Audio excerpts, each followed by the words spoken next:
اور تمام کی تمام بڑائیاں وکل عبادات خالق کائنات مالک ارض و سما کے لیے لائق اور اسی کے لیے زیبا ہے۔ اس اللہ وحدہ لا شریک لہ کے لیے جو اکیلا ہم سب کا خالق و مالک اور ہمارا حاکم ہے۔ اللہ وحدہ لا شریک لہ کی بے شمار درود و سلام، رحمتیں، برکتیں اللہ کے تمام برگزیدہ بندوں پر، بالخصوص ہم کروڑ درود و سلام کا نذرانہ پیش کرتے ہیں سرور کائنات احمد مجتبیٰ محمد مصطفیٰ صلی اللہ علیہ وعلی آلہ وبارک وسلم کی خدمت اقدس میں۔ حضرات، یہ اللہ تعالیٰ کی ہم مسلمانوں پر ایک خصوصی مہربانی ہے کہ اللہ تعالیٰ نے ہم پر ایک ایسی عظیم ہستی کو رسول اور نبی بنا کے بھیجا کہ جنہوں نے رہتی دنیا تک ہمارے لیے دنیا میں زندگی گزارنے کے لیے اور حالات کا مقابلہ کرنے کے لیے کئی طرح کی رہنمائی چھوڑی۔ اللہ تعالیٰ نے اپنے آخری پیغمبر کے ذریعے ایک مسلمان کو ہر فتنے سے جو اس کے دین و ایمان کو نقصان پہنچا سکتا ہے آگاہ کر دیا، ہر آنے والی نئی چیز کے بارے میں متنبع کر دیا، ہر خطرے کی نشاندہی کر دی۔ سبب یہ کہ ایک مسلمان اپنے پیغمبر کی بتائی ہوئی تعلیمات کے مطابق اپنے آپ کو جس دور میں وہ سانسیں لے رہا ہے، اپنے آپ کو ہر طرح کی چیز کے لیے ذہنی اور جسمانی تیار کر لے اور ہر آنے والے فتنے کو دیکھ کر اس سے بچنے کی تدابیر اور کوششیں کر لیں۔ آج کے اس پرفتن دور کی بھی اللہ کے رسول نے سینکڑوں سال پہلے پیشین گوئی کر دی تھی۔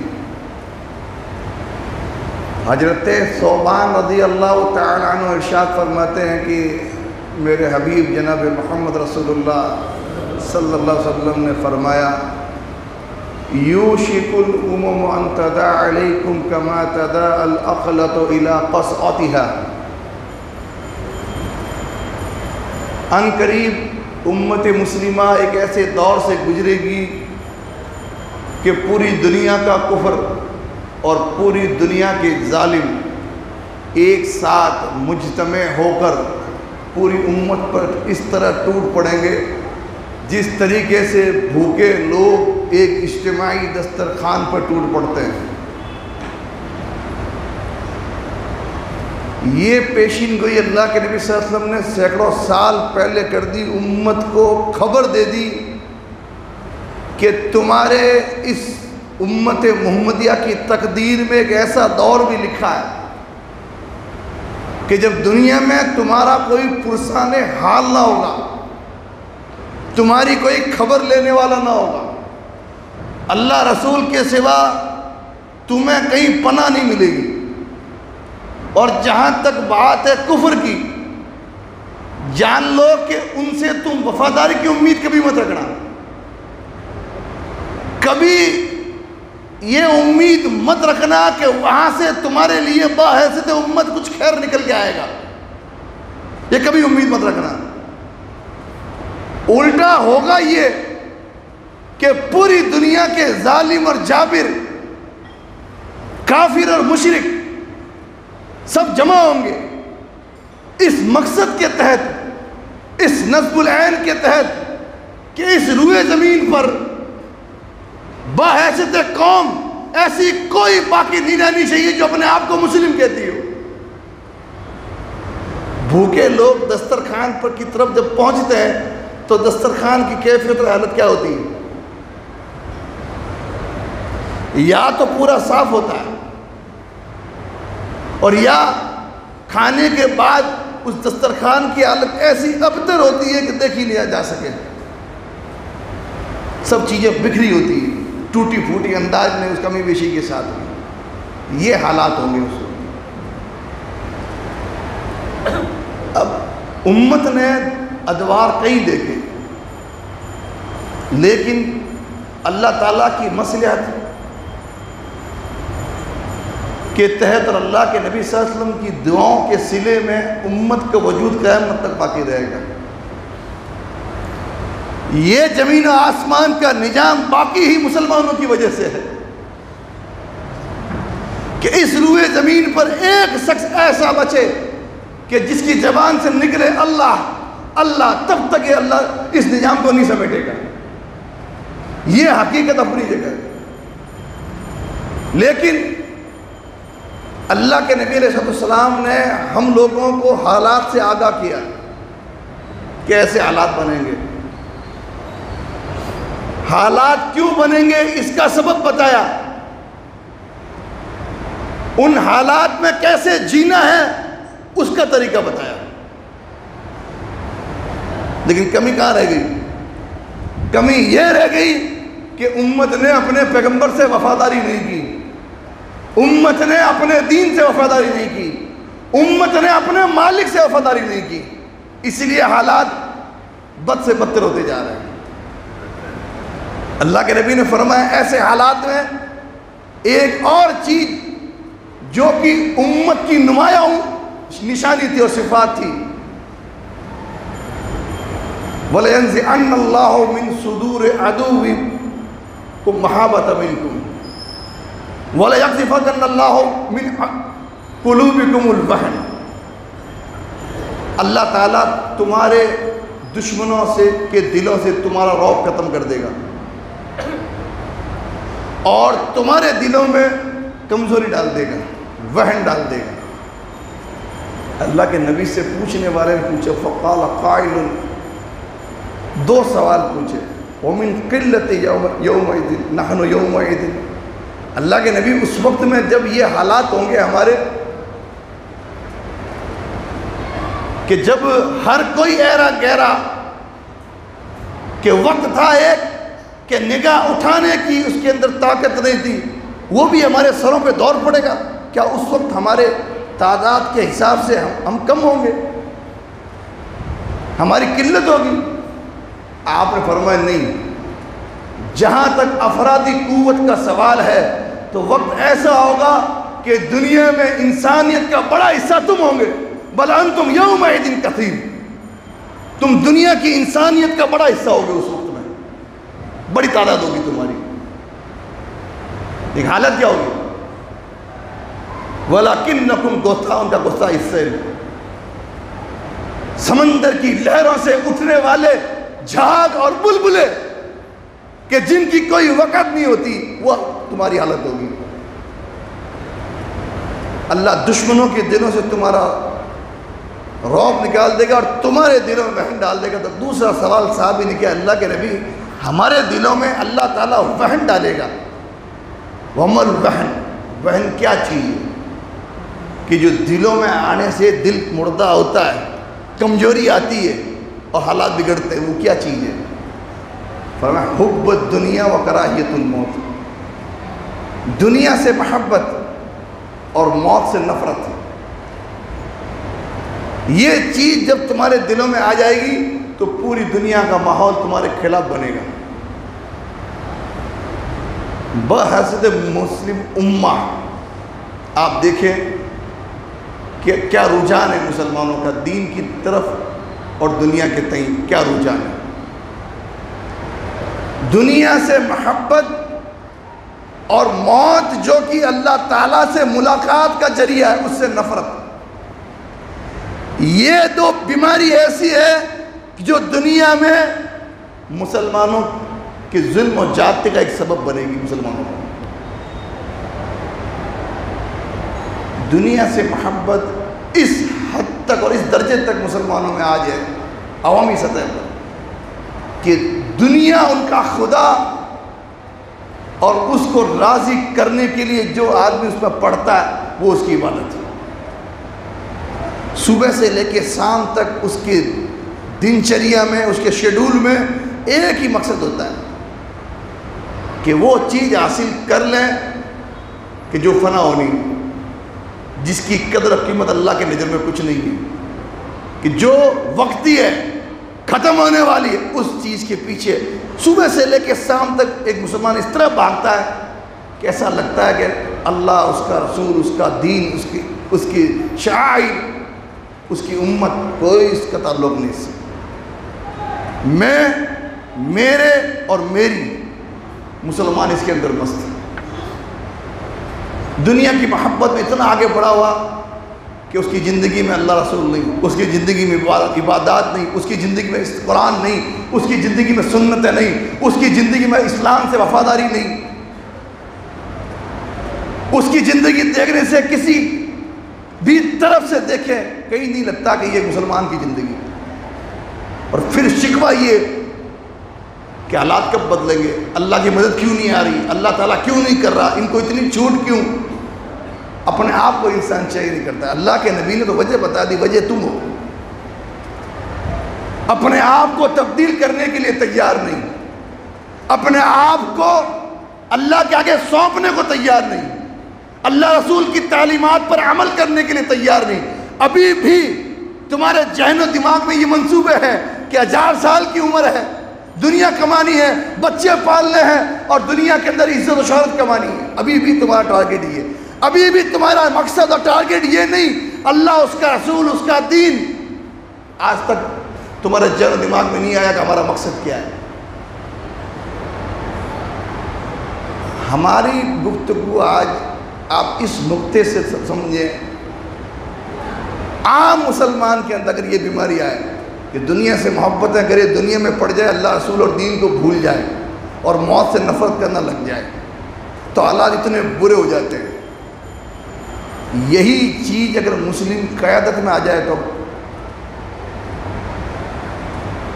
قیادت سمجھتے ہیں، قیادت، لیڈرشپ، آگیوان، رہبر، قائد، رہنما، سمجھتے ہیں، قیادت، لیڈرشپ، یہ بیماری جو عام مسلمانوں کے اندر ہے، دنیا کی محبت اور موت سے نفرت اور بے دینی، اگر یہ مسلم رہبروں میں آ جائے، مسلم قیادت میں آ جائے تو حالات کتنے سنگین ہو سکتے ہیں۔ جبکہ اسلام میں صالح قیادت، ایماندار اغوا اور نیک لیڈرشپ، اس کی اہمیت اتنی ہے کہ اللہ کے نبی علیہ السلام کے انتقال کے بعد اللہ کے نبی صلی اللہ علیہ وسلم کو فوراً کفن دفن کر کے روضہ مبارک میں نہیں اتارا گیا۔ جانتے ہیں آپ، ایک گھر میں میت ہو جائے تو سب سے پہلا کام کیا ہے اس گھر والوں پر فرض، جس گھر میں میت ہوئی، کہ سب کام چھوڑ کر پہلے اس کو غسل دے، کفن دے اور دفنائے، اس کے بعد دوسرے کام کرے، یہ فرض ہے اس کے اوپر۔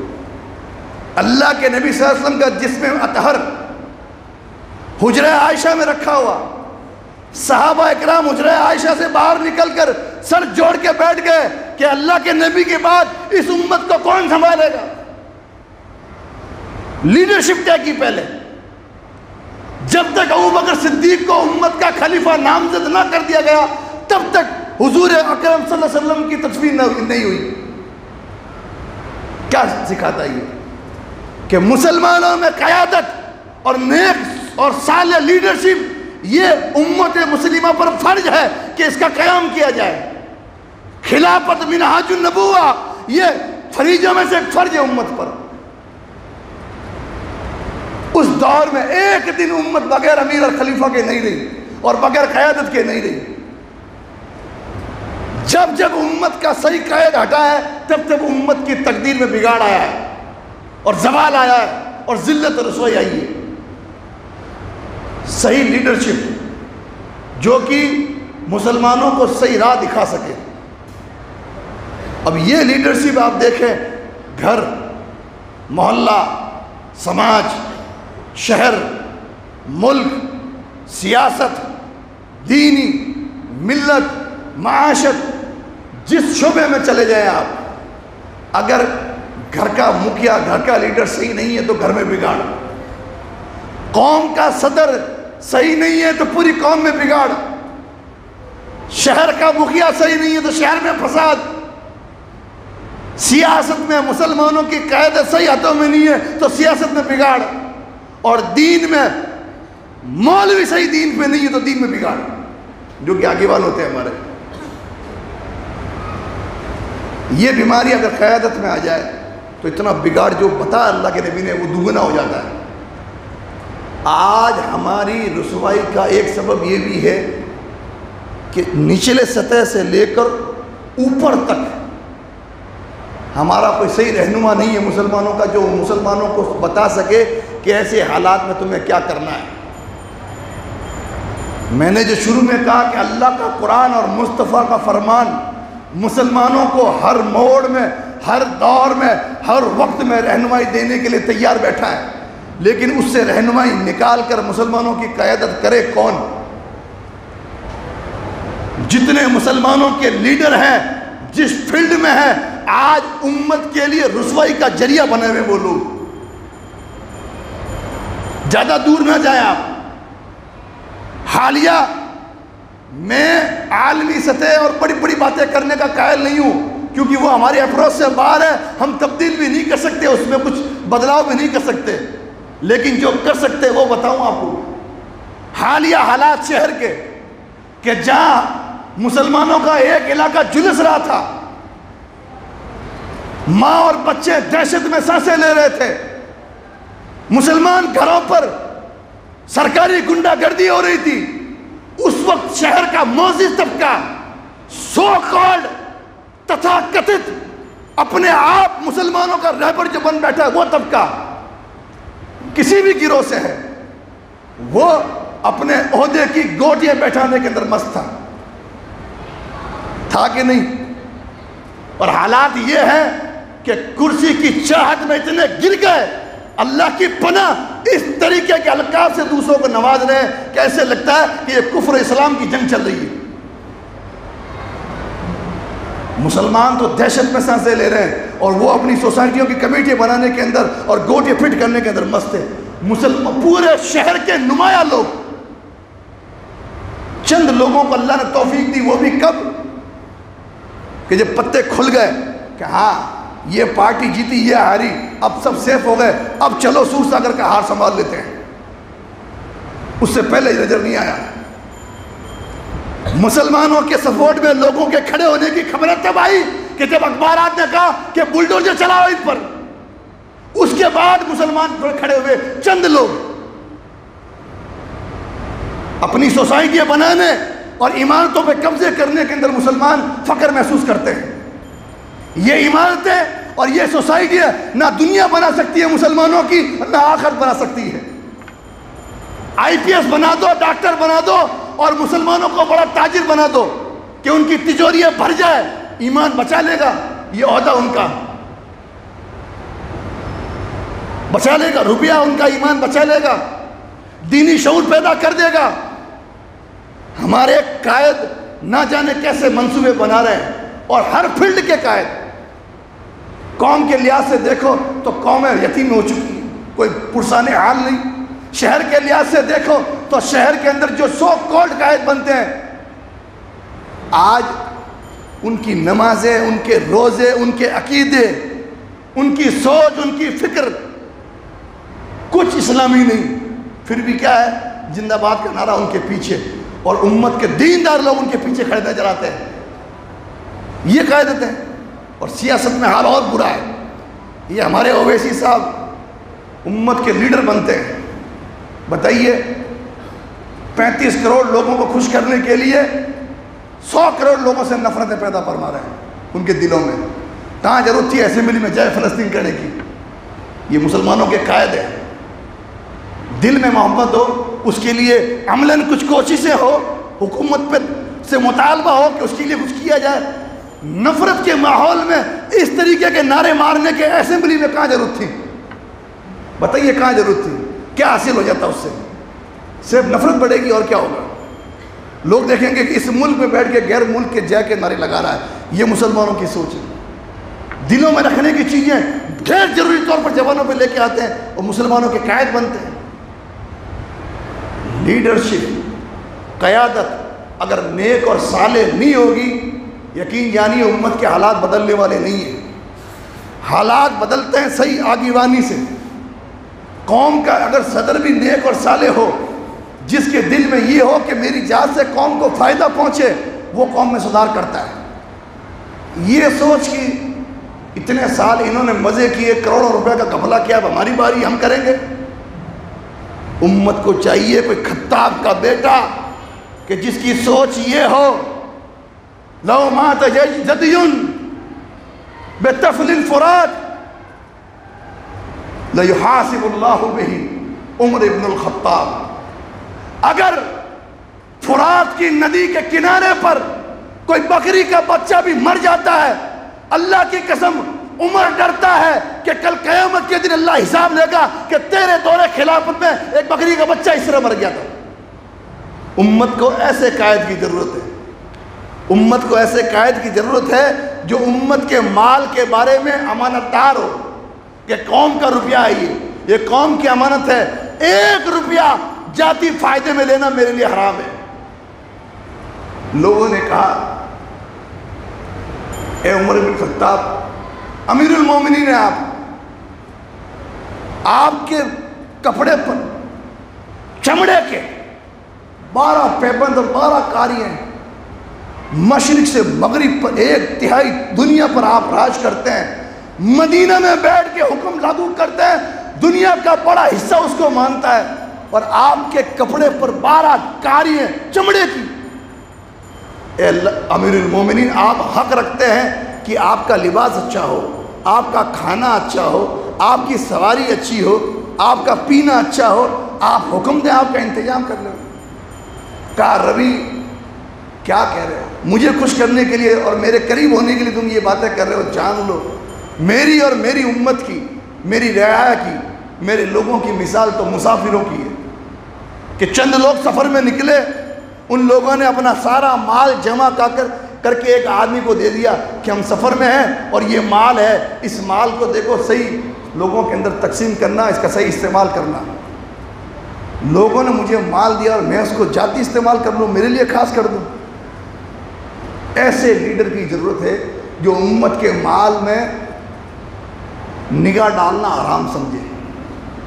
ایسے قائد کی ضرورت ہے امت کو کہ جو امت کے عہدے پہ آنے کے بعد میری اور میرا نہ کریں، ہم اپنے لوگوں کو فائدہ پہنچاتے ہیں۔ جب آپسی امت مسلمہ کی بات ہو، میری قوم کا میرا رشتہ دار، اور جب قوم کی بات آ جائے ایک ہی قوم کی، تو رشتہ دار کو ہی بھول جاتا ہے قوم کا صدر، اور خود کو میرا فائدہ کتنا ہو، میرے بچے کا فائدہ کتنا ہو۔ سیدنا عبداللہ بن عمر ایک اونٹ لے کے مدینے کے بازار میں آ گئے۔ امیر المومنین نے دیکھا اتنا موٹا تازہ اونٹ کس کا ہے؟ بیٹے نے کہا ابا یہ میرا ہے۔ بیٹا تیرا اونٹ اتنا خوبصورت اتنا موٹا تازہ کیا کھلاتا ہے؟ کہ سرکاری چارہ جو ہے جس میں عام مسلمانوں کے اونٹ چرتے ہیں، میرا اونٹ بھی وہیں چرتا ہے۔ کہ اچھا تیرا اونٹ وہاں چرتا ہے، تو جب تو اونٹ لے کے وہاں جاتا ہوگا تو لوگ تجھے کہتے ہوں گے یہ امیر المومنین پرائم منسٹر کا بیٹا ہے، اس کے اونٹ کو چارہ کھلاؤ۔ یہ امیر المومنین کے بیٹے کا اونٹ ہے، پہلے اس کو پانی پلاؤ، اس کو اچھا چارہ کھلاؤ۔ لوگ کہتے ہوں گے اس وجہ سے تیرا اونٹ اتنا پھروا ہو چکا ہے، اس کو بیچ، اس کی اصل قیمت جو تو نے خریدا تیرے پاس رکھ، اور اوپر کا جو فائدہ ہے وہ بیت المال مسلمانوں کے خزانے کے اندر جمع کروا۔ خود کی اولاد کو بھی امت کے مال میں سے فائدہ نہیں پہنچایا۔ امت کو ایسے قائد کی ضرورت ہے کہ جس کی فکر مسلمانوں کے لیے ہو، جس کا غم مسلمانوں کا غم ہو، جس کی خوشی مسلمانوں کی خوشی ہو، وہ ہر شعبے میں ہر فیلڈ میں اپنی ذات سے مسلمانوں کو فائدہ پہنچانے کی کوشش کرتا ہو۔ اس کی دن اور رات اور زندگی پوری کی پوری اس نیت میں لگی ہو کہ دین اور دنیا میں مسلمان کامیاب ہو جائیں، امت کو ایسی قیادت کی ضرورت ہے۔ آپسی انتشار کو بھلا کر مسلک، قوم، قبیلہ، یہ سب پیمانے توڑ کر ایک پیمانہ۔ لوگ بہت امت کی بات کرو صاحب، ملت کی بات کرو صاحب، واٹس ایپ پر میسیج بہت اچھے لگتے ہیں، جب گھرے والوں میں جھانک کے دیکھا جاتا ہے تو ایک مسلک دوسرے مسلک سے اتنی نفرت کرتا ہے کہ جیسی نفرتیں غیر مسلم سے کی جاتی ہیں۔ پریکٹیکل زندگی میں نہیں ہے امت ایک ہو، زبان تک ہے، واٹس ایپ تک ہے۔